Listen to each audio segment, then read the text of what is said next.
నమస్కారం అండి. సదస్సుకి నమస్కారము. తెలుగు రథంలో ఉన్న ప్రతి సదస్సులకు నమస్కారము. ఇప్పుడు మనం మాట్లాడుకోబోయే టాపిక్‌లో ముఖ్యంగా వందే మాతరం బంకిం చంద్ర చటర్జీ. మనం బంకిం చంద్ర గురించి ప్రస్తావించకుండా వందే మాతరం గురించి ప్రస్తావించుకోలేము. కాబట్టి ఆయన గురించి కూడా కొంత చెప్పుకొని ముందుకు వెళ్దాం. భారత జాతీయ గేయం వందే మాతరం విద్యార్థుల సంపూర్ణ గేయ గాన భావఝరి. చక్కటి టైటిల్స్ పెట్టడంలో శర్మ గారు వారే సాటి చదవాలనిపిస్తుంది. ఈరోజు ఈ ప్రసంగము నేను ప్రార్థన చేసి మొదలు పెడతాను. యో బ్రహ్మాణం విదధాతి పూర్వం యో వై వేదాంశ్చ ప్రహిణోతి తస్మై తమ్మదేవమాత్మ బుద్ధి ప్రకాశం ముముక్షుర్వై శరణమహం ప్రపద్యే మాతరం పితరం నత్వా స్మృత్వా శ్రీ గురు పాదుకాం ప్రారభే మమ వక్తవ్యం స్తుత్వా వాణీం వినాయకం. భారతాంబిక పునర్వైభవ ప్రాప్తి కొరకే అంకితం కోట్ల కొలదిగా హైందవేయులు సమర్పించే వందనం. ఆ తల్లి వందనం చేసుకుంటూ భారతాంబిక పాద పద్మాల చెంత నా శిరస్సును వంచి ప్రణమిల్లుతూ ఈ వక్తవ్యాన్ని ప్రారంభిస్తున్నాను. మొదటగా మనము వందే మాతరం ఏంటి? మన జాతీయ గీతము. ఇందులో రెండు పదాలు ఉన్నాయి, ఒకటి జాతీయము, ఇంకోటి గీతము. ఓకే, సో ఫస్ట్ జాతీయము అంటే జాతికి సంబంధించినది అని అర్థం. ముందు జాతి అంటే ఏంటో తెలుసుకుందాం. జాతి అనే పదం చాలా కాంప్లెక్స్ పదం. దానికి వ్యాకరణంలో, శాస్త్రాలలో, ఇతర శాస్త్రాలలో చాలా రకాల అర్థాలు దానికి ఉన్నాయి. స్థూలంగా డిక్షనరీ మనకిచ్చే మీనింగ్ కులము, పుట్టుక, సామాన్యము, సమానత్వము. ఓకే, గోవులో గోత్వ జాతి ఉంది, బ్రాహ్మణులలో బ్రాహ్మణ జాతి ఉంది అని ఇట్లా ఒక టైప్ అంటాను చూడండి. మనం ఆ టైప్ అనే పదానికి జాతి అనేది ఉంది. అయితే ఇవన్నీ ఇప్పుడు మనకు కావాల్సిన అర్థాలు కాదు. మనకు కావాల్సిన అర్థం ఏంటంటే ఒక సమాన సాంస్కృతిక లక్షణాలు పంచుకునే ఒక సముదాయం, జన సముదాయం. కొంతమంది జనాలందరికీ కామన్ ఫ్యాక్టర్స్ కొన్ని ఉన్నాయి.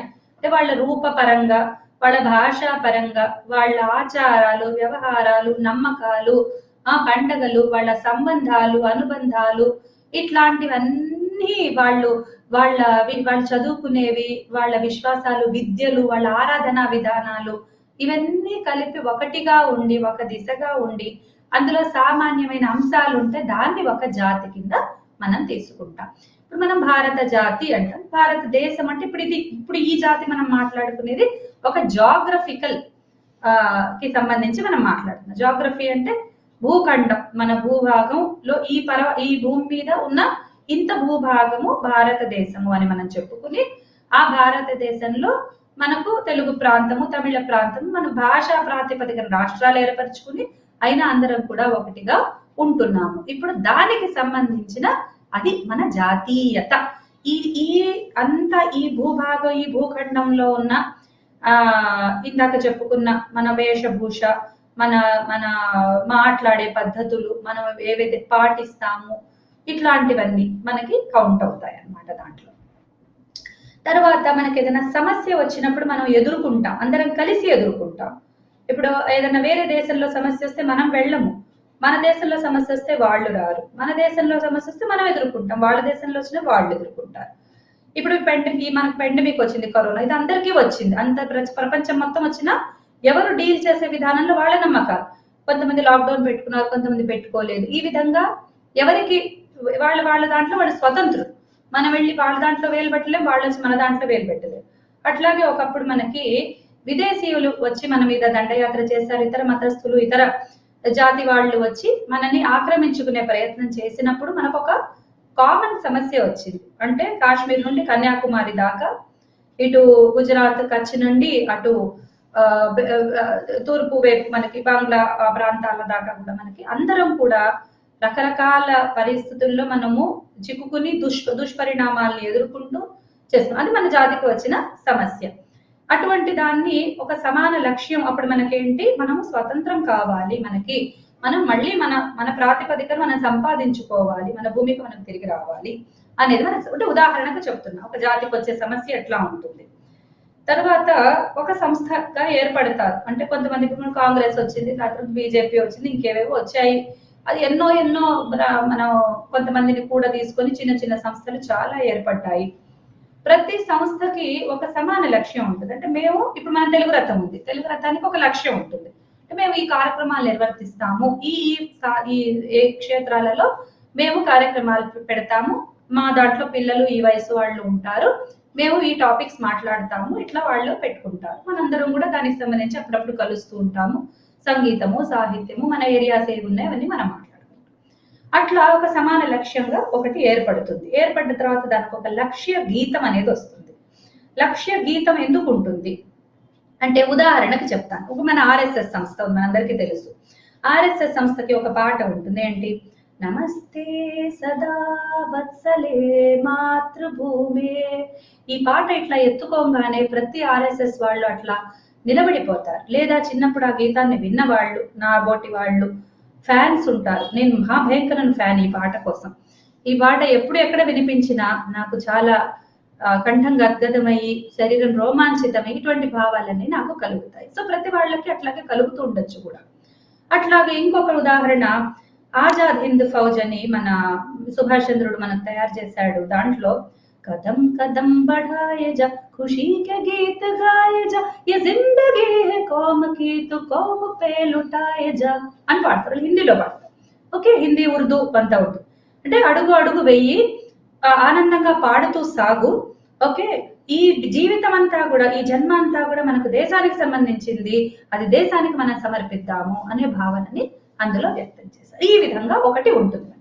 ఆ పాట లేదా ఆ గీతం విన్న ప్రతి వాడికి ఒక ఉత్సాహం, వర్ధనం అంటే వృద్ధి జరుగుతుంది. అప్పటిదాకా నీరసంగా ఉండి ఏం చేస్తాము, ఏంటి సమస్యలు, ఇంత భయంకరంగా ఉంది అనుకున్నవాడు కదం కదం బఢాయజా అనగానే లేస్తాడు, వాడి పని మీద వాడు బయలుదేరుతాడు. నైకీ అనే ఒక కంపెనీ ఉంది, దాంట్లో వాళ్ళ ధ్యేయ వాక్యం జస్ట్ డూ ఇట్. ఓకే అని ఇట్లా ఒక టిక్ మార్క్ ఉంటుంది, జస్ట్ డూ ఇట్ అని ఉంటుంది. అంటే అది చూడంగానే మనకు కూడా లేదా మనం అనుకుంటున్నాం చేయలేకపోతున్నాం, జస్ట్ డూ ఇట్ అనగానే వెళ్దాం, మనం కూడా పని చేద్దాం అని మనకి అనిపిస్తుంది. అట్లాగే మొన్న ఒక మా మంచి సంస్కృత సోదరులతో మాట్లాడుతూ ఉంటే మనం జస్ట్ డూ ఇట్ అంటే మనం ఊరికే ఒక ఉత్సాహం వస్తుండొచ్చు, కానీ జై శ్రీరామ్ అనండి, మీరు జై శ్రీరామ్ అనండి, వెంటనే మనం కార్యంలోకి దిగుతాము. సో ఆ పదము, ఈ ఒక దేవతా చిత్రము మనని ఉత్సాహపరుస్తాయి. ఒక దుర్గమ్మ, ఒక ఒక రణచండి, ఒక మహిషాసుర మర్దిని, ఈ ఇమేజెస్ ఇటువంటివన్నీ కూడా మనకి ఒక ఉత్సాహవర్ధనాన్ని చేస్తాయి, మన కార్యాచరణలో మనని పెడతాయి. అట్లాగే ధైర్యము, ఒక ఆదర్శము, ఒక లక్ష్య స్మరణం అంటే మన లక్ష్యం మర్చిపోయినా కూడా మనకి గుర్తు చేయగలిగేది, ఒక శక్తి, ఒక చైతన్యం కలిగించేది, ఒక రకమైన అది ఆ భాషలో వాళ్ళకి విన్న వాళ్ళకే తెలుస్తుంది. ఇప్పుడు నేను కదం కదం బడాయజా అంటే తెలుగు వాళ్ళకి ఏం స్ఫూర్తి కలగదా, మా అయితే రాగం బాగుందిలే ఇదేదో పాట అనుకుంటారు. కానీ నేను తెలుగులో ఏదన్నా అదేంటి ఉత్సాహపరిచే గీతం ఏదన్నా, ఇప్పుడు అల్లూరి సీతారామరాజు దాంట్లో ఒక పాట వస్తుంది కదా, అట్లాంటివి నేనేమన్నా వినిపించాననుకోండి, వెంటనే మీరు కార్యంలోకి దిగుతారు. తెలుగు వీరలేవరా, దీక్ష భూని సాగరా, దేశమాత సేవ కోరి తిరుగుబాటు చేయరా అంటే మనకు అర్థం అవుతుంది. ఆ రాగం తీసుకోండి, ఆ లయ తీసుకోండి, ఆ పాడే విధానం తీసుకోండి, ఆ ఉత్సాహం. ఎవరన్నా నీరసం వాళ్ళు, గొంతు బాలేని వాళ్ళు పాడితే మళ్ళీ అంత రాదు. సో దానికి మంచి గొంతు ఉన్న వాళ్ళు, మనకి కొన్ని ఉద్యమాల్లో మనం చూస్తే, ఇప్పుడు గద్దర్ గురించి మనం బాగా చెప్పుకుంటాం. అతను వాళ్ళ ఉద్యమానికి అతను ఒక స్ఫూర్తి, అతను ఒక గాయకుడు. ఆ విధంగా మనం తెలుగు వాళ్ళలో వాళ్ళు మంచి పేరు తెచ్చుకున్నారు, ఇట్లా నిలిచిపోయారు వాళ్ళు, ఎవరి నమ్మకాల మీద వాళ్ళు పనిచేసుకున్నారు. సో ఆ విధంగా ఒక గీతము అనేది అప్పుడు ఏర్పడుతుంది. అంటే ఆ గీతంలో ఆ శక్తి అనేది ఒకటి ఉంటుంది, అది వాళ్ళని ఉత్తేజపరుస్తుంది. ఉత్తమమైన మార్గం.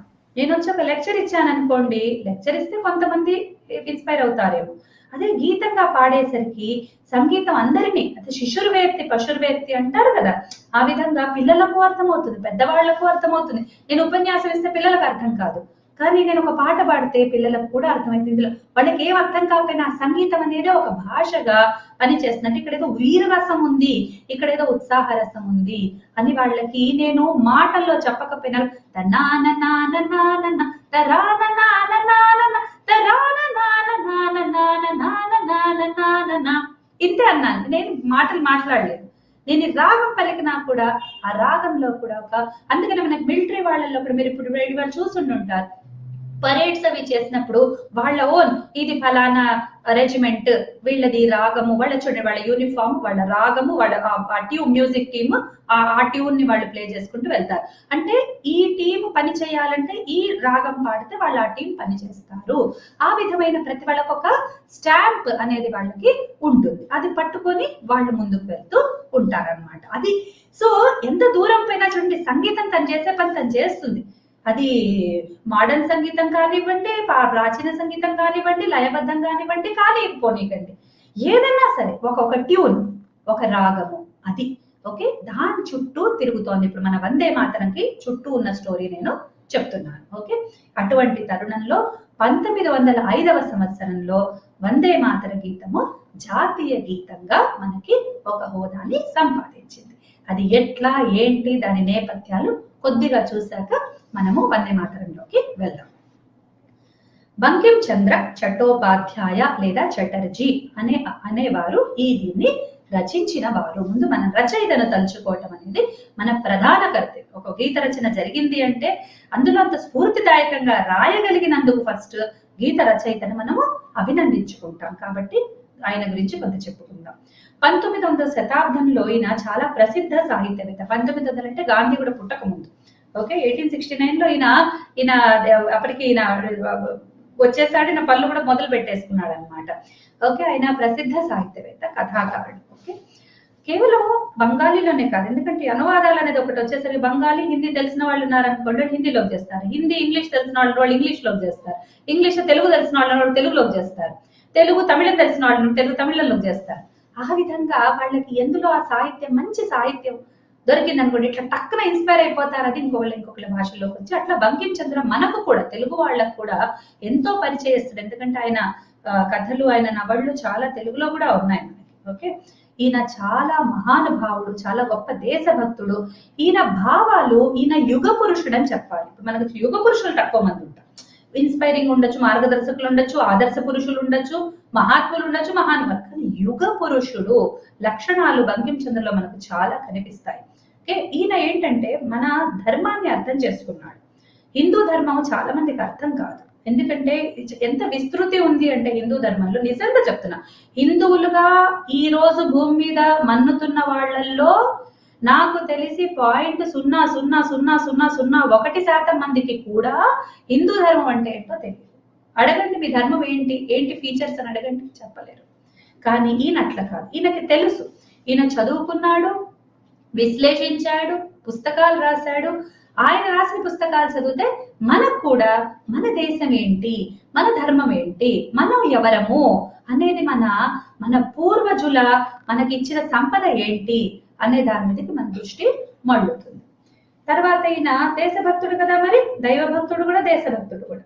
సో దేశభక్తుడైనందువల్ల భారత స్వతంత్రోద్యమంలో ఈయన చాలా యాక్టివ్ గా పాల్గొన్నాడు. అంటే ఒక గీతం ఊరికే రాదండి, అది గుర్తు పెట్టుకోవాలి మనం. ఒక గీతం ఎప్పుడు గాల్లోంచి ఊడిపడదు.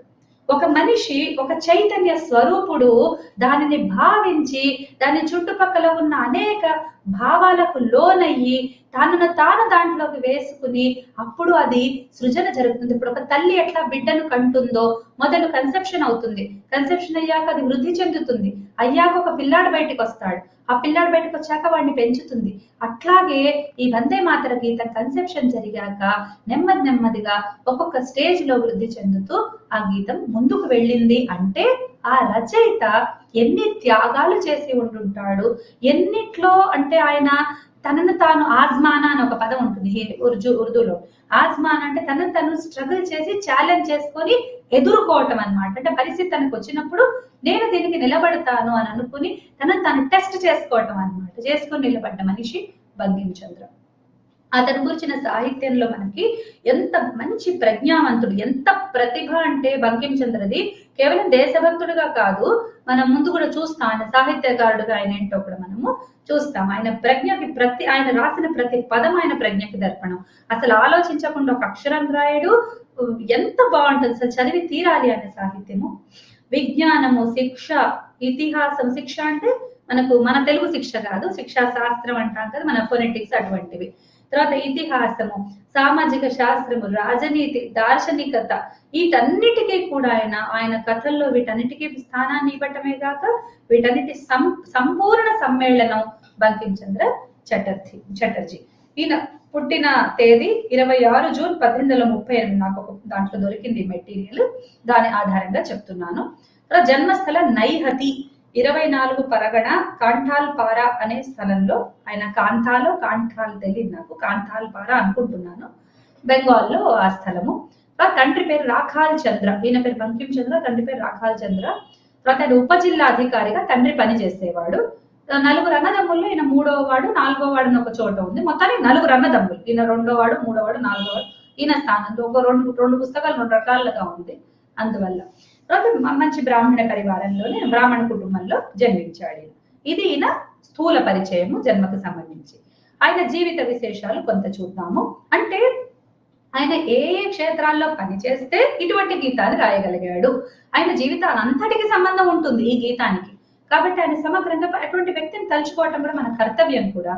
తర్వాత ఈయన తండ్రి అడుగుజాడల్లోనే నడిచాడు. మిదాన్పూర్ లో ఆయన తండ్రికి ట్రాన్స్ఫర్ అయినప్పుడు ఆ ప్లేసెస్ కి వెళ్ళాడు. మిదాన్పూర్ లో ఆంగ్ల మాధ్యమంలో పాఠశాలలో చదువుకున్నాడు. మంచి మేధావి, ఎంత మేధావి అంటే చాలా మంచి పేరు సంపాదించుకున్నాడు స్కూల్లో. దాంట్లో కూడా బంగ్లాలో కూడా సంస్కృత మాధ్యమంలో, అంటే సంస్కృతం కూడా బాగా వచ్చింది, మంచి సంస్కృత పండితుడు, ఉత్త బంగ్లానే కాదు. అయితే మనకు ఒక గొప్ప విషయం ఏంటంటే, తెలుగు భాషలో ఇప్పుడంటే తగ్గిపోయింది కానీ బంగ్లా భాష సంస్కృతానికి బాగా దగ్గరగా ఉంటుంది. ఈ గీతం బంగ్లా గీతం, అందరు సంస్కృత గీతం అంటారు, అందే మాత్రం సంస్కృతం కాదు బంగ్లా, కానీ అంత ఎంత సంస్కృత అంశం ఉందో చూడండి. కాబట్టి ఆయన సులువుగా రాయగలిగారు. ఆ పదాలు, ఆ సమాస కల్పనలు అవన్నీ చూస్తే ఆయన సంస్కృత జ్ఞానం, బ్రహ్మాండమైన జ్ఞానం ఆయనకు ఉంది. తర్వాత హుగ్లీ కాలేజీలో ఆయన ప్రతిభావంతుడిగా 7 సంవత్సరాలు చదువుకున్నాడు. తర్వాత 1857లో 19వ ఏట మొదటిసారి భారత స్వాతంత్ర యుద్ధానికి ఆయన చూశాడు. మనకి 1857 ఫస్ట్ వార్ ఆఫ్ ఇండిపెండెన్స్ అంటాం కదా, దాంట్లో ఆయన పాల్గొనే చూశాడు. He was a witness of that. తర్వాత ప్రెసిడెన్సీ కాలేజీలో బిఏ పాస్ అయ్యాడు. 1858 అంటే first time presidency college first batch లో ఉన్నాడు, ఆయన గ్రాడ్యుయేట్స్ లో ఉన్నాడు. అది కూడా ఆయన యొక్క ఉపలబ్ధి. తర్వాత 1969లో న్యాయవాదం పాస్ అయిన, చెప్పాను గాంధీ పుట్టిన సంవత్సరంలో అయినా న్యాయవాదిగా ఆయన పాస్ అయ్యాడు. ఓకే, డెప్యూటీ మెజిస్ట్రేట్ గా 33 ఏళ్ల వరకు ఆయన ప్రభుత్వోద్యోగం చేశాడు. కాబట్టి ఆ బ్రిటిష్ వాళ్ళతో పనిచేస్తూ అన్ని రకాల స్థాయిలు ఆయన చూశాడు. ఒకవైపు ఆ ఉద్యోగం చేస్తూ ఇంకోవైపు ఈ పనులు చేశాడంటే మీరు ఆలోచించండి ఎంత ప్రెషర్ లో ఉండి ఉంటాడో. తర్వాత ఈయనకి కేవలము సాహిత్యము, ఈ ఉద్యోగము ఇవే కాదు, ఈయనకి విజ్ఞానంతో కూడా సంబంధం ఉంది.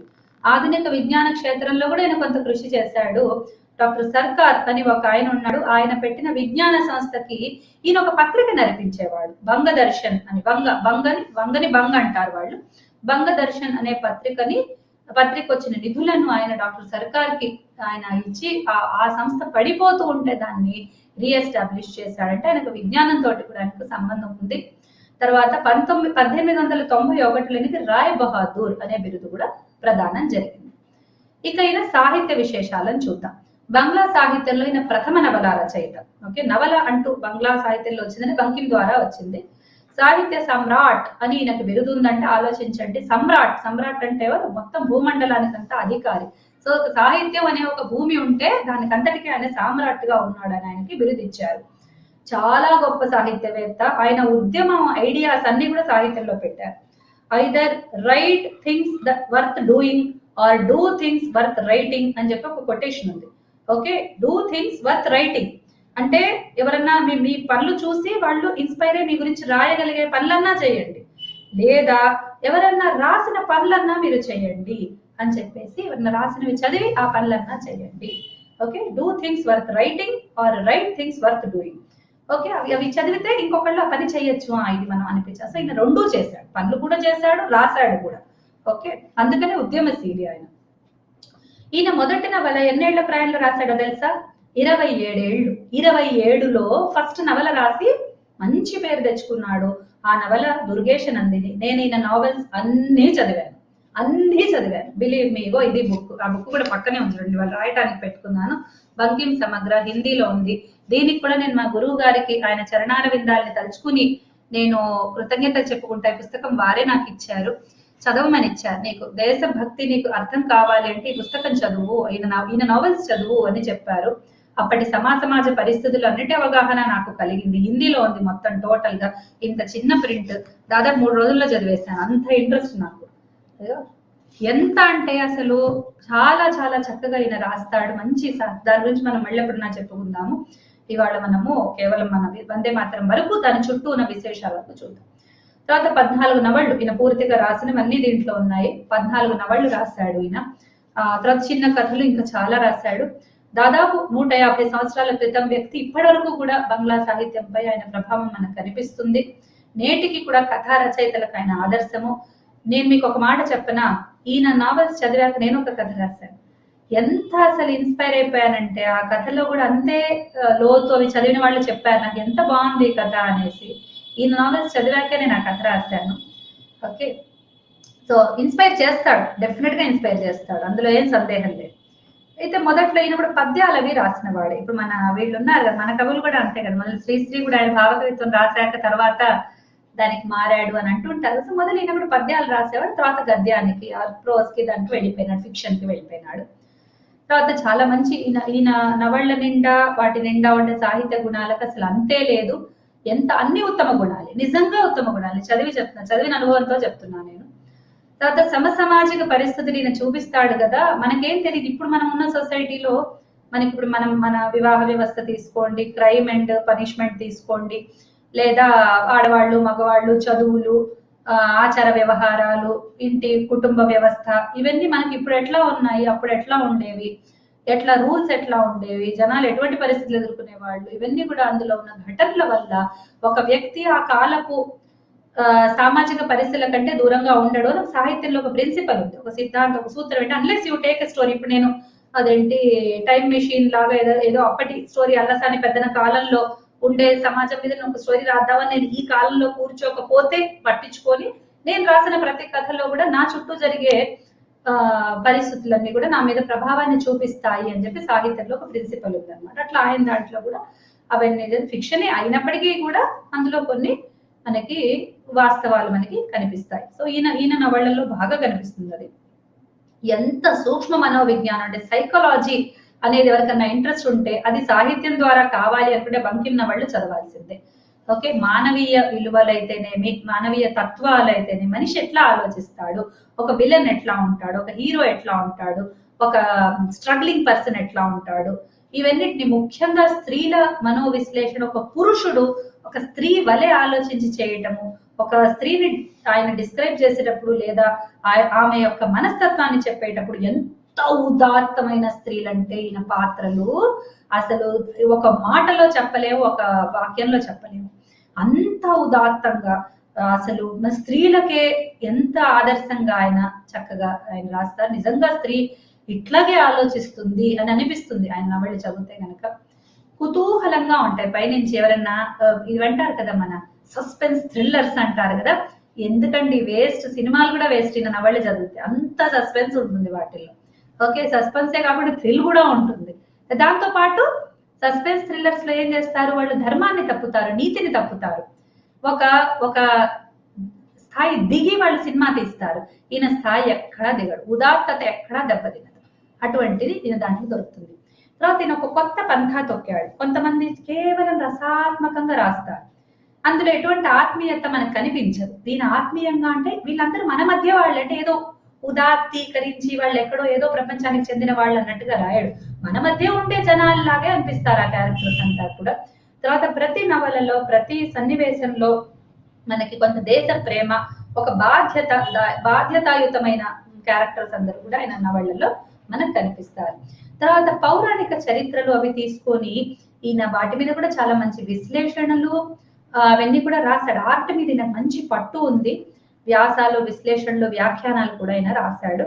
తర్వాత ఈ నేపథ్యంలో ఇప్పుడు మనము చూడబోయే టాపిక్ ఇంతటి నేపథ్యంలో వందే మాత్రం వచ్చింది. అంటే ఈయన రాసిన ఒక నవల ఉంది, ఆనందమఠ్ అనే ఒక నవల ఉంది. ఈ అన్నిటి దీంట్లో తర్వాత రాసింది దుర్గేశానందిని ఫస్ట్ నవల, తర్వాత రాసిన దాంట్లో ఆనందమఠ్లో ఒక పాట రాశాడు. అది అంటే అర్థమైందా ఇప్పుడు మీకు?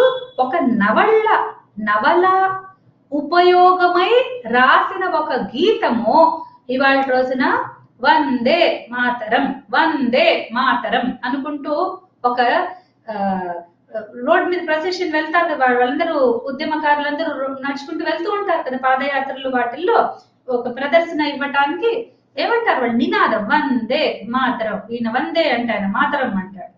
సో ఈ విధమైన ఒక చోటికి వచ్చిందంటే అది ఒక నవలలోంచి వచ్చింది అంటే ఇది చూడండి, ఒక సాహిత్యకారుడి అంటే ఆయన కేవలం సాహిత్యకారుడు అనగలుగుతారా ఇప్పుడు మీరు? అనలేరు, డెఫినెట్ గా అనలేరు. కాబట్టి ఆయన సంథింగ్ మోర్. కాబట్టి ఈ వందే మాతరం గురించి ఇప్పుడు మనం కొద్దిగా తెలుసుకుందాము. 1982వ సంవత్సరంలో ఈ గీత రచన జరిగింది. ఆనంద మఠం అనే ఒక నవలలో జరిగింది. ఆనంద మఠంలో ఒక చిన్న స్టోరీ చెప్తాను మీకు, చాలా చిన్నది, ఎక్కువ కాదు. దాని బ్యాక్గ్రౌండ్ చెప్తాను ఎట్లా ఉంటుందో. సన్యాసుల విప్లవం అని చెప్పేసి ఒకటి బెంగాల్లో జరిగింది, నిజంగా జరిగింది. దాన్ని తీసుకుని ఆయన రాశాడు. అంటే దేశము స్వతంత్రం కావట్లేదు అన్న బాధతోటి సాంసారికులు ఇళ్లని వదిలిపెట్టి ఒక చోటికి వచ్చి ఉండి యుద్ధ విద్యలు నేర్చుకుని విప్లవం చేశారు. అది ఫెయిల్ అయిందా, పోయిందా, ఉందా అనే దాంతో సంబంధం లేకుండా ఆ నేపథ్యం అంతా ఎట్లా జరిగింది, ఆ సంఘటన ఎట్లా జరిగింది అనేది ఆ కథలో ఆయన వివరిస్తాడు. సో వాళ్ళు అందరూ కూడా కాషాయం కట్టుకుని ఉంటారు, కానీ వాళ్ళు సన్యాసులు కాదు. అంటే వాళ్ళు ఫర్ ద టైం బీయింగ్ ఒక వ్రతం లాగా తీసుకుని నా దేశము స్వతంత్రం కావాలి, నా భారత మాత సంఖ్యలు విడవడాలి అన్న దాంతో వాళ్ళందరూ కలిసి పని చేస్తుంటారు. అందులో నిజంగా చూడాలి, సినిమా కూడా తీశారు దాన్ని, చాలా బాగుంటుంది. హేమంత్ కుమార్ది హిందీ సినిమా. అటువంటివి తెలుగులో నాకు తెలిసి చాలా తక్కువ, అసలు రాలేదు. ఆ సినిమాని తెలుగులో కనుక ఎవరైనా అనువాదం చేస్తే మనం చూడొచ్చు. చాలా బాగుంటుంది, వాళ్ళు బాగానే తీశారు, సినిమా కూడా బాగా తీశారు. అందులో స్త్రీలు పురుషులు అందరూ కూడా ఉదాత్తంగా ఉంటారు, మంచి లక్ష్యం కోసం పనిచేస్తూ ఉంటారు. వాళ్ళ కోసం ఒక లక్ష్య గీతంగా, ఒక యుద్ధ గీతంగా, ఒక ప్రేరణ గీతంగా ఈ వందే మాత్రం ఆయన కూర్చాడు. దీన్ని 1876 నవంబర్ 7న బెంగాల్లో కాంతాల్పారా చెప్పాను కదా, ఆ గ్రామంలో బంకించంద్ర చటర్జీ స్వరపరిచాడు. ఆయన రాయటము రాశాడు, దాని స్వరం కూడా ఆయన చేశాడు. అయితే ఇవాళ రోజున ఎట్లా మంది వందే మాతానికి చాలా రాగాలు ఉన్నాయి, అప్పట్లో ఆయన గీత రచన చేసినప్పుడు కూడా చాలా మంది రాగాలు కూర్చారు దానికి. తర్వాత ఆ రాగాలు కూర్చిన వాళ్ళల్లో మనకు రవీంద్రనాథ్ ఠాగూర్ కూడా కనిపిస్తారు.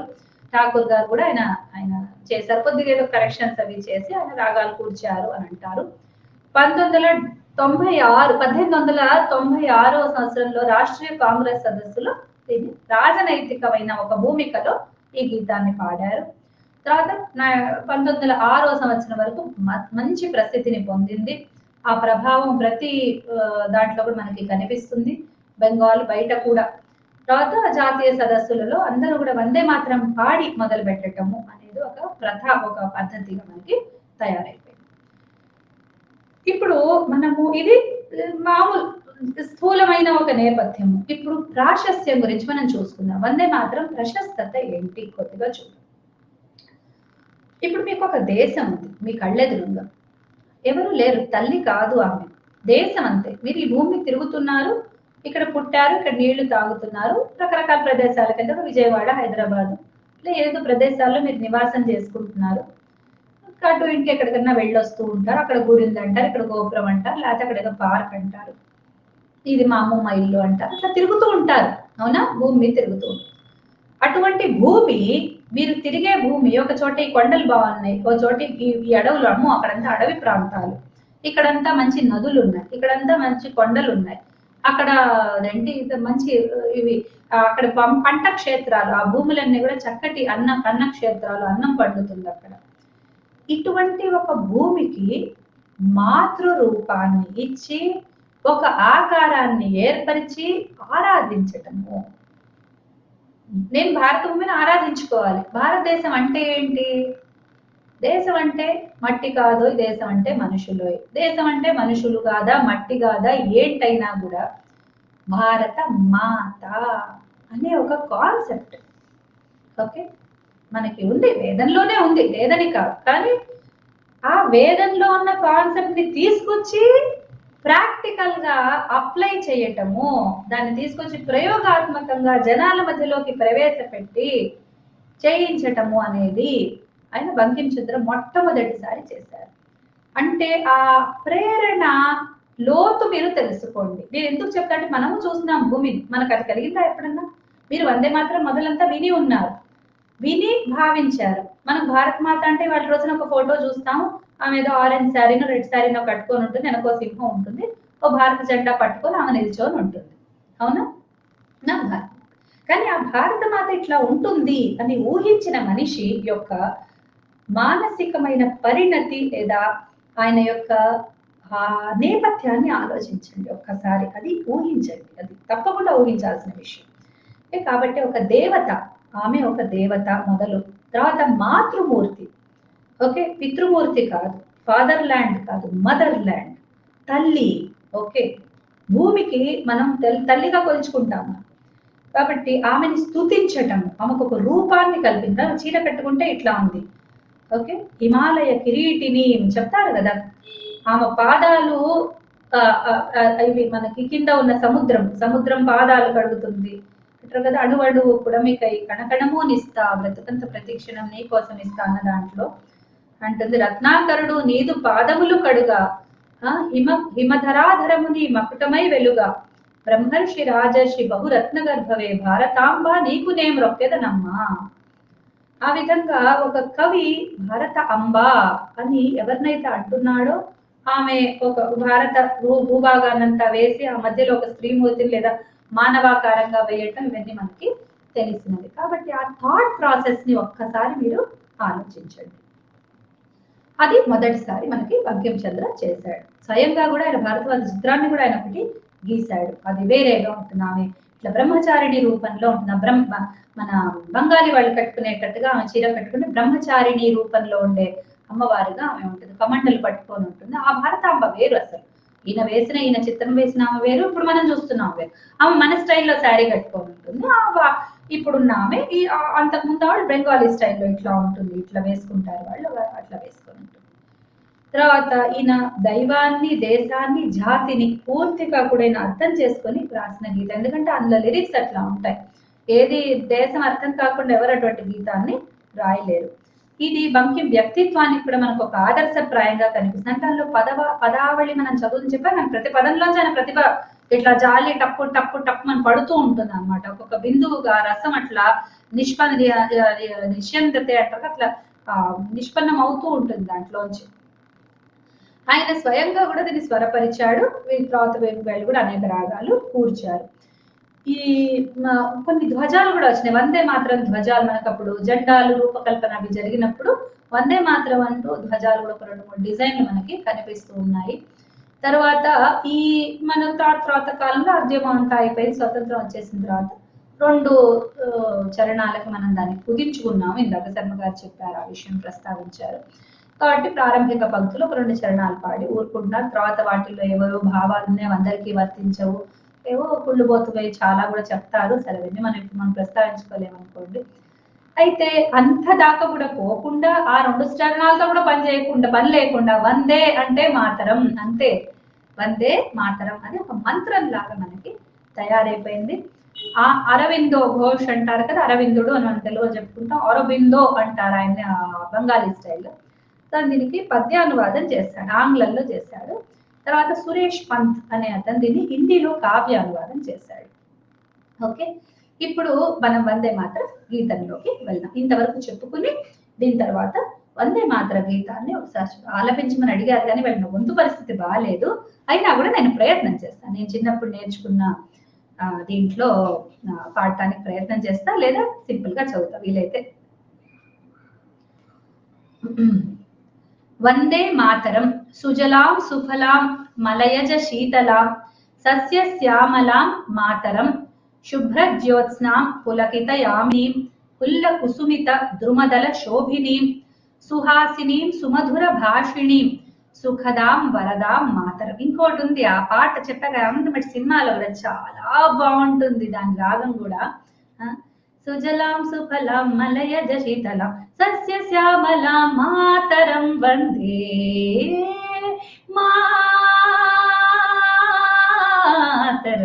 ఇట్లా దిగుతుంది. ఎంత చక్కగా అసలు అది ఉంటుందో రాగం, ఆ ఉత్సాహంగా. అంటే సినిమా సందర్భం కూడా అట్లాగే ఉంటుంది. శుభ్ర జ్యోత్సనా పులకితయామినీం పుల్ల కుసుమిత ద్రుమదల శోభిని సుహాసిని సుమధుర భాషిణి సుఖదాం వరదాం మాతరం వందే మాతరం వందే మాతరం అని చెప్పి రాగం నడుస్తూ ఉంటుంది. చాలా అందంగా ఉంటుంది. తప్పకుండా వినండి. హేమంత్ కుమార్ సినిమా అని చెప్పాను కదా, ఆనందమట్టి సినిమా పేరు. తప్పకుండా వినండి అందరూ ఈ పాట. తర్వాత ఇంకా మనకి స్లో ట్యూన్స్ అవి కూడా చాలా ఉన్నాయి. మనకి వీళ్ళది ఏఐఆర్ వాళ్ళది, ఆల్ ఇండియా రేడియో వాళ్ళది ఒకటి ఉంది. దాంట్లో సప్తకోటి కంఠ కలకల నినాద కరాలే ద్విసప్తకోటి భుజయుధృత కరకరవాలే కే బోలేమా తుమి అబలే అని ఒకటి ఉంది. అబలా కేనోమా ఏతో బలే అని ఇంకొకటి ఉంది. బహుబల ధారిణి నమామి తారిణి రిపుదల వారిని. మాతంతా సంస్కృతం లాగా అనిపిస్తుంది, మొత్తం బెంగాలీ అనమాట. మాతరం వందే మాతరం. తుమి ఇక్కడి నుంచి ట్యూన్ నాకు కొద్దిగా గుర్తుందో చదువుతాను, చిన్నప్పుడు నేర్చుకుని ట్యూన్ లో పాడతాను. ఇది స్లోగా ఉంటుంది. అది చూడండి, అదే ఫాస్ట్ గా ఉంటుంది. ఇది ఒకటి చూడండి. తుమి వేద్య తుమి ధర్మ తుమి హృది తుమి మర్మా త్వం హి ప్రాణా శరీరే బాహుతే తుమి మా శక్తి హృదయే తుమి మా భక్తి తోమారయి ప్రతిమా గడి మందిరే మందిరే వందే మాతరం త్వం హి దుర్గా దశ ప్రహరణ ధారిణి కమలం కమలదళ విహారిణి వాణి విద్యాదాయిని నమామి త్వాం నమామి కమలాం అమలాం అతులాం సుజలాం సుఫలాం మాతరం వందే మాతరం శ్యామలాం సరళాం సుస్మితాం భూషితాం ధరణీం భరణీం మాతరం వందే మాతరం. ఈ విధంగా ఉంది. క్షమించండి, కొంచెం వాడు కొంచెం సపోర్ట్ చేయట్లేదు, అందువల్ల కొద్దిగా అలసట అయింది నిన్నాము అన్న దాంతో. ఈ విధంగా ఈ గీతాన్ని చిన్నప్పుడు మా మేనమావ గారు హరిప్రసాద్ గారు నాకు నేర్పించారు. నేను ఇంకా మా పెద్ద మేనమావ పిల్లలు ఇద్దరు ఉన్నారు, మా కజిన్స్ ముగ్గురం కలిసి స్టేజ్ మీద పాడటానికి నేర్చుకున్నాము. ఆయనకు అనేక కృతజ్ఞతలు. నాకు అసలు ఈ మాత్రం ఒక దేశము ఒక భక్తి వచ్చిందంటే మా మేనమావల వల్లే వచ్చింది. వాళ్ళు చాలా అంటే ఆ ఆర్ఎస్ఎస్ దాంట్లో ఉంటూ ఆ పుస్తకాలు చిన్నప్పటి నుంచి చదివి పాటలు నేర్చుకుంటూ పాడుతూ అసలు తల్లి అంటే ఏంటి తెలిసింది, భారత మాత అంటే ఏంటో కొద్దిగా అట్లా ఐడియా వచ్చిందనమాట. సో వాళ్ళకి కృతజ్ఞతలు. ఈ రాగం కూడా వారే నేర్పించారు. ఈ విధంగా మనకి ఉంటుంది ఈ వందే మాతర గీతం. ఇప్పుడు కొద్దిగా దాని అర్థం చూద్దాం. ఎక్కువ నేను డీప్ గా వెళ్ళను, మీకు ఒక్కొక్క పదానికి, ఎందుకంటే మీరందరూ కూడా అర్థాలు ఇప్పుడు డిస్కస్ చేసుకోబోతున్నారు కాబట్టి కొద్దిగా నేను చెప్తాను దాని గురించి. మొట్టమొదలు మనకి నేను నీకు నమస్కరిస్తున్నాను, వందే నమస్కరిస్తున్నాను. మాతరం, మాతృ అనే శబ్దము మాతరం తల్లికి. మనం తెలుగులో తల్లికి అంటాం కానీ సంస్కృతంలో అది ద్వితీయ విభక్తి అవుతుంది. ఓకే, మాతరం తల్లిని నమస్కరిస్తున్నాను. అది మనం తెలుగులో అట్లా చెప్పలేదు, తల్లిని కూర్చి నమస్కరిస్తున్నాను. వందే మాతరం అంటే తల్లిని కూర్చి నమస్కరిస్తున్నాను నేను అని వస్తుంది దాని మీనింగ్. ఓకే, వంద్ అని ఒక ధాతు ఉంది, వది వందే. వది వందనం, వందనంకి అర్థం వచ్చేది మనం అభివందనం అంటాం కదా, ఆ వందనమే వంద్. అదే వందే అది క్రియాస్వరూపం అనమాట దాన్ని. ఓకే, ఆత్మనే పదం అంటారు ఆ ధాతుని. సంస్కృతం వచ్చిన వాళ్ళ కోసం చెప్తున్నా, తెలిసిన వాళ్ళ కోసం. సో అది నేను నమస్కరిస్తున్నాను తల్లికి. ఇది మెయిన్ భావన. వందే మాతరం అంటే తల్లిని గురించి నమస్కరిస్తున్నాను. అదయ్యాక సుజల, జలము అంటే నీరు, చక్కటి జలాలు కలిగినది. ఆయనకు మొట్టమొదలు నదులు గుర్తుకొచ్చాయి. తల్లి స్వరూపం అనగానే నదిని కూడా మనం తల్లిగానే కొలుస్తాం. సుఫల, చక్కటి ఫలాలు కలిగింది. బంగాల్ ప్రాంతమే కాదు, మనకు ఇక్కడ ఇప్పటికీ ఈనాటి కూడా ఎన్ని రకాల ఫలాలు వస్తాయి. అన్ని దేశాల్లో అన్ని రకాల ఫలాలు దొరకవుట. మన దేశంలో ఎన్ని దొరుకుతాయి, అన్ని వెరైటీస్ ఎక్కడ దొరకవుట. మలయజ శీతల, మలయము ఇప్పుడు గాలి రావడం, మామూలు గాలి అందరికీ ఉత్సాహపరుస్తుంది. తర్వాత శీతలంగా చల్లని గాలి, ఆహా హాయిగా ఉంది. ఎందుకంటే మనం చాలా మనకి చాలా వేడి ప్రాంతాల వాళ్ళం కదా మనం, అందుకని మనకి చల్లటి గాలి చాలా ఆనందాన్ని ఇస్తుంది. అదే గాలి మలయ పర్వతం నుంచి వస్తే, మలయ అంటే మన చక్కటి ఇది చందన వృక్షాలు అవి ఉంటాయి. సో ఆ పర్వతం మీద వచ్చే గాలి ఆ చందనమైన సుగంధంతో మనకి వస్తుంది. తర్వాత సస్య శ్యామల, ఇది అందరికీ తెలిసిన పదం. శ్యామల మన తెలుగు వాళ్ళు చాలా మంది పెట్టుకుంటారు పేరు. సస్యము అంటే మనకి ఈ పొలాలు, మనకి వచ్చే పంటలు, అది పంటని సస్యం. సస్య శ్యామలు, ఎప్పుడు నిత్యం కూడా మనకి పంటలు పండుతాయి. పాడి పంటలు మనకి ఇయర్ లాంగ్, మనకి సంవత్సరం అంతా పొడుగుతా మనకి పంటలు పండుతాయి. తర్వాత శుభ్ర జ్యోత్స్న పులకిత యామిని, ఆయనకి నదులు ఇవన్నీ అయిపోయాక పండ్లు అన్నీ అయిపోయాక గుర్తుకొచ్చింది ఇక్కడ రాత్రులు పగళ్ళు ఎట్లా ఉంటాయో చెప్తున్నాడు. శుభ్రమైన జ్యోత్స్న, చక్కటి వెన్నెలలు, మనకు శరద్ జ్యోత్స్న అని అంటాం కదా. శరద్ ఋతువులో 2 పౌర్ణములు వస్తాయి మనకి. సో చక్కటి రాత్రులు, మంచి పులకిత యామిని అంటే యామిని, రాత్రులన్నీ కూడా పులకించి ఉంటాయి. ఆ చక్కటి వెన్నెళ్లతోటి పులకించే రాత్రులు కలది తల్లి. తర్వాత పుల్ల కుసుమిత, పుల్లమైన అంటే ఇట్లా తెరుచుకున్న వికసించిన కుసుమాలు కలిగినది. ద్రుమదల శోభిత, చక్కటి మంచి దళాలు కలిగిన, ఇవన్నీ వాటితోటి శోభించేది. తర్వాత సుహాసిని, చక్కగా నవ్వుతూ ఉండేది. అంటే వీటన్నిటి ద్వారా, ఈ పూల తల్లి నవ్వుతుంది, భూమి నవ్వేదేంటి, భూమి నవ్వేది మనకి ఏమన్నా కనిపిస్తోందా అంటే వీటన్నిటి ద్వారా అలంకృతమైన స్త్రీమూర్తి, ఆ దేవతామూర్తి చక్కటి హాసాన్ని చిందిస్తున్నట్టుగా ఉంటుంది. సుభాషిణి, చక్కటి మాట. తల్లి ఏమన్నా మాట్లాడుతుందా? సుభాషిణి అంటే దేశం అంటే మట్టి కాదు, దేశం అంటే మనుషులు. మనం ఇప్పుడు అది గుర్తు తెచ్చుకోవాలి. సో ఇక్కడ మనుషులు చక్కగా మాట్లాడతారు, చక్కటి భాషణం చేస్తారు వాళ్ళు. సుఖద, చక్కటి సుఖాన్ని ఆమె ఇస్తుంది మనకి. వరద, వరద అంటే మనకు వరాలను కూడా ఇస్తుంది, అంతే కదా. మరి మనం ఏం కోరుకుంటే మనం ఇక్కడ చేసుకోగలుగుతున్నా అంటే ఆమె వరం వల్లే కదా. చక్కటి శ్రేష్టమైన వాటి, వరద అంటే ఇంకొక మీనింగ్ అంటే శ్రేష్టమైన వాటిని ఇచ్చున్నది అని ఇంకొక అర్థం ఉంది. సుఖాన్ని ఇచ్చున్నది, వరమైన దాన్ని అంటే ఉన్నతమైన దాన్ని మనకి ఇచ్చేది. అటువంటి తల్లికి నమస్కరిస్తున్నాను.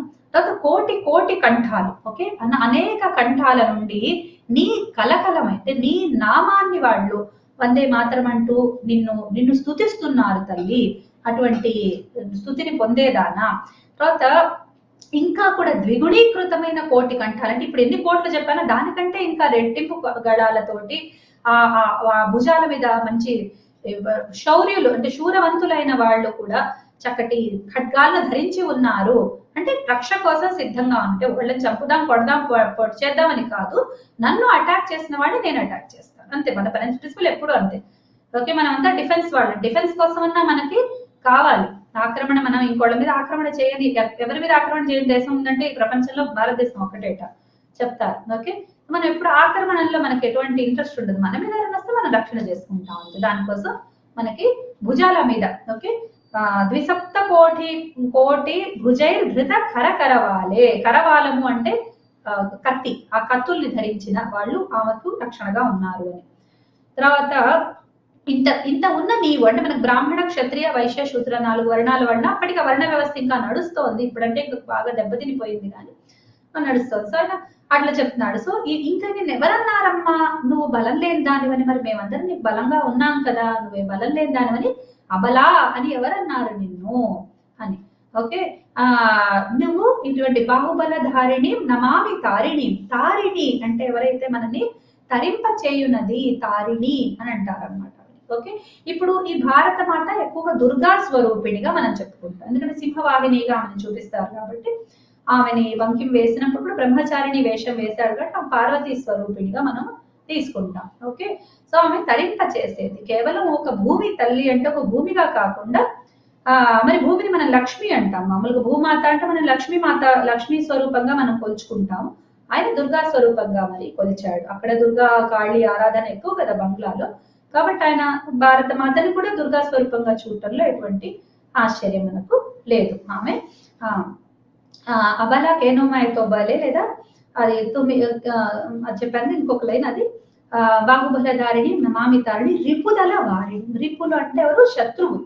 శత్రువుల యొక్క దళాలు, ఒక శత్రువుని కాదు, వాళ్ళు పుంఖాలుగా వచ్చిన, అంటే గ్రూప్స్ గా వాళ్ళు వచ్చినా కూడా వాళ్ళందరినీ కూడా దునిమాడే స్వరూపిణి. ఓకే, నా రిపుదల వారిని మాతరం, రిపుదళాలన్నింటినీ వారణం చేసే తల్లి నీకు నమస్కరిస్తున్నాను. నువ్వే విద్యవు, తుమి విద్య, తుమి ధర్మ, తుమి హృది, తుమి మర్మ. నా హృదయంలో ఉన్న ఒక రహస్యాన్ని కూడా నువ్వే. మర్మము అంటే రహస్యం అన్నమాట. రహస్యమైన శక్తి అనుకోండి, రహస్యమైన ఉత్సాహం అనుకోండి, చైతన్యం అనుకోండి, ఆ ఒక తెలియని ఒక స్వరూపం, మనం ఎక్స్ప్రెస్ చేయలేని ఒక భావనవి కూడా నువ్వే. ఓకే, త్వమి ప్రాణాహ శరీరే, నా శరీరంలో ఉన్న ప్రాణాలు నువ్వు. ఈ వాక్యాలు చదువుతున్నప్పుడు ఒక హిందీ పోయం గుర్తుకొస్తుంది, నాకు చాలా ఇష్టమైంది. मन समर्पित, तन समर्पित, मन समर्पित, रक्त का कण कण और ये जीवन समर्पित, चाहता हूं देश की धरती तुझे कुछ और भी दूं. నా శరీరాన్ని అర్పించాను, మనస్సును అర్పించాను, నా జీవితం అంతా అర్పించాను, అయినా కూడా నీకు ఇంకేదో ఇవ్వాలనిపిస్తోంది తల్లి అని అంటాడు ఆ కవి. అట్లాగే ఈయన కూడా త్వమి ప్రాణాహ శరీరే, అసలు నువ్వే నా శరీరం, నేను నీకు ప్రాణాలు ఇస్తానంటలేదు, నువ్వే నా శరీరంలో ప్రాణంగా ఉన్నావు అంటున్నాడు. ప్రాణాలుగా నడుస్తున్న ఆ సంచారాన్ని కూడా నువ్వే అంటే ఏ దివ్య శక్తిగా భారతమాతని కొలుస్తున్నాడో చూడండి. ఓకే, బాహుతే తుమి మా శక్తి, నా బాహువుల్లో ఉన్న శక్తివి నువ్వు తల్లి. హృదయే తుమి మా భక్తి, మన భారతీయులందరిలో, మన హిందువులందరిలో కూడా ఒక లక్షణం, భక్తి లక్షణం. ఎంత చిన్న పిల్లవాడైనా దేవుడి దగ్గరికి వెళ్ళి ఇట్లా దండం పెట్టుకుంటాడు, నా భక్తి సహజంగా వచ్చేస్తుంది. సో హృదయే తుమి మా భక్తి, తోమారై ప్రతిమాగడి మందిరే మందిరే, నీదే, నీ మందిరంలో ఏదైతే దేవతామూర్తులను చూస్తున్నావు అదంతా నువ్వే తల్లి. ఓకే అని ఆయన ప్రతి మందిరమూర్తిని, శివుడు కావచ్చు, రాముడు కావచ్చు, కృష్ణుడు కావచ్చు, దుర్గా కావచ్చు, అయ్యప్ప కావచ్చు, ఎవరన్నా కావచ్చు, అందరూ కూడా నా కోసం నువ్వే అని చెప్పి చెప్తున్నాడు. త్వమి దుర్గా, నువ్వే దుర్గవు. దశ ప్రహరణ ధారిణి, ఓకే, దశ ఆయుధాల్ని ధరించిన ఓ తల్లి, అంటే 10 చేతుల్లో 10 రకాల ఆయుధాలు కదా దుర్గా. ఆమె కలకత్తా కాళీ చెప్తారు కదా, దుర్గా ఆవిర్భావం చెప్తారు, అక్కడ 10 దేవతలందరూ రకరకాల ఆయుధాలను ఆమెస్తారు. తర్వాత కమలదళ విహారిణి, కమల ఎవరు? లక్ష్మీదేవి. ఓకే, లక్ష్మీదేవి కమల విహారిణి, లక్ష్మీ స్వరూపం అంతా కమలాలయ అని చెప్పామని అంటారు కదా. తర్వాత వాణి విద్యాదాయిని, మళ్ళీ త్రిమూర్తి స్వరూపిణి. ఓకే, వాణి విద్యాదాయినిగా అంటే సరస్వతి దేవిగా ఉన్న తల్లి. నమామి త్వాం, నమామి కమలాం అమలాం అతులాం. ఓకే, నిన్ను నేను అమలవి అతులవి అయిన నిన్ను నేను స్మరిస్తున్నాను. ఓకే, సుజలాం సుఫలాం, మంచి మంచి జలాలనిచ్చే తల్లి, మంచి ఫలాలనిచ్చే తల్లి, నిన్ను స్మరిస్తున్నాను. తర్వాత శ్యామల సరళ, శ్యామల అంటే నల్లనిది, ఎందుకంటే దుర్గా నల్లని స్వరూపం. చాలా మంది శివుడు పార్వతి బొమ్మ వేసినప్పుడు పార్వతిని తెల్లగా, శివుడిని నీలంగా వేస్తారు. తప్పు, నీలంగా ఉండేది ఈ మాతా మరకత శ్యామ. శ్యామల మరకత రంగుల వర్ణంలో ఉండేది నారాయణి అని చెప్పి ఆమె కాళి, అన్ని కూడా ఆమె డార్క్ వర్ణాల, ఆమె తెల్లనిది కాదు. గౌరీ రూపంలో ఉన్నప్పుడు ఆమె తెల్లగా ఉంటుంది, మిగతా అన్ని స్వరూపాల్లో ఆమె నల్లనిది ఆమె. ఓకే, సో శ్యామల లేదా సామల అనే పదం శ్యామల నుంచే వచ్చింది. మనకి ఏమంటాం తెలుగులో గోధుమ రంగులో ఉంటారు కదా ఆ వర్ణాలు, ఆ స్కిన్, దాన్ని ఆ స్వరూపం. సరళంగా ఉంటుంది తల్లి, కఠిన కాదు, కఠిన హృదయ కాదు, కఠిన రూపము కాదు ఆమెది. సుస్మిత భూషిత, సుస్మిత అంటే చక్కటి నవ్వు కలిగినది, భూషిత అంటే బాగా మంచి ఆభూషణాలు ధరించి ఉన్నది, బోసిగా లేదు. మనకి ఆడపిల్లల్ని ఉంటే బోసిగా ఉన్నారు, ఏంటి ఇవన్నీ పెట్టుకోలేదు, అసలు ఏమీ లేదు అని మనకేంటంటే ఆ చక్కటి అలంకరణలు. మా అమ్మగారు కూడా అంటుంటారు, ఆడపిల్లలు అంటే ఇట్లా ఉండాలి, మంచిగా అన్ని ధరిస్తే, గాజులు వేసుకొని అన్ని వేసుకుంటే అప్పుడు అది భూషిత. అందుకే మనకి ఏ దేవతామూర్తి ఆభరణాలు లేకున్నాడు, మగవాళ్ళు అంటే పురుష దేవతలు ఉంటారు, స్త్రీ దేవతలు చక్కటి ఆభరణాలు ధరించి ఉంటారు, వాళ్ళకి ఇష్టం ఆభరణాలు వేసుకోవటం అంటే. ఓకే, చక్కటి సుస్మిత, నవ్వు లేకుండా ఏ దేవత ఉండదు, భారతమాత కూడా ఉండదు, చక్కటి నవ్వునిస్తోంది. ధరణి భరణి, ఓ ధరణి, ఓ పృథ్వీ మాత, మమ్మల్ని భరిస్తున్నదాన, భూమాతకున్నంత క్షమ ఎవరికి లేదు అంటారు. అటువంటి ఓ తల్లి నీకు నమస్కారము అని చెప్పి ఈ వందే మాతర గీతాన్ని ఆయన ఆలపించాడు. ఓకే, సో దీంతో మన వివరణ పూర్తవుతుంది. ఇవాళ రోజున మనము ఏమేమి చెప్పుకున్నాము అంటే, ఒక బంకిం చంద్ర గురించి చెప్పుకున్నాము, ఆయన జీవన ప్రస్థానము, సాహిత్య ప్రస్థానము, వందే మాతరం యొక్క నేపథ్యము, ప్రాశస్త్యము, తర్వాత ఆ గీతంలోని ఒక్కొక్క పదానికి కాకుండా వాక్యాలకు అర్థము స్థూలంగా మనము చెప్పుకున్నాము. కాబట్టి ఈ స్వరూపాన్ని మీరు తలుచుకుంటూ పాడండి, ఈ స్వరూపానికి నమస్కరించుకుంటూ ఆరాధనా భావంతో మీరు పాడుకోండి. మీరు ఎప్పుడు పాడుకున్నా, ఎక్కడ పాడినా చూడండి, మన మనస్సుకి మనం మాట్లాడేదానికి సంబంధం లేకపోతే జీవితంలో ఒక అంటే ఫోకస్ ఉంటుంది. ఓకే, ఏకముఖత మనకి కావాలి. ఆ ఏకముఖత కావాలి అంటే ఒకవైపే చూడాలి. ఒక లక్ష్య సిద్ధికి మనకి ఉండాలంటే ఇక్కడ బాగా కనెక్షన్ ఉండాలి.